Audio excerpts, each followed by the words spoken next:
Banjara Hills road number 10లో ఉన్న వివాదాస్పద భూమి వద్ద తెలుగుదేశం ధర్నా నిర్వహించింది.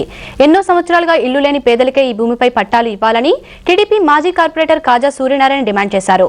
రాజీవ్ గృహకల్ప క్రింద డబ్బులు వసూలు చేసి ఇప్పటి వరకు ఇల్లు కట్టించలేదని, ఇలాంటి వారందరికీ ఇక్కడే ఇల్లు కట్టించాలని డిమాండ్ చేశారు.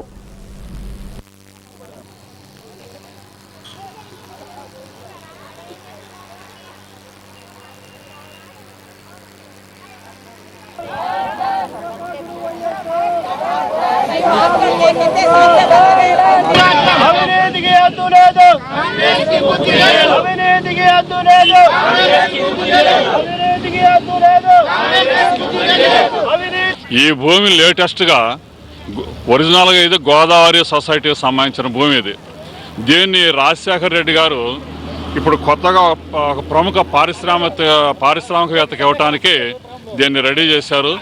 ఈ భూమి ఎవరికీ ఇవ్వటానికి వీల్లేదు.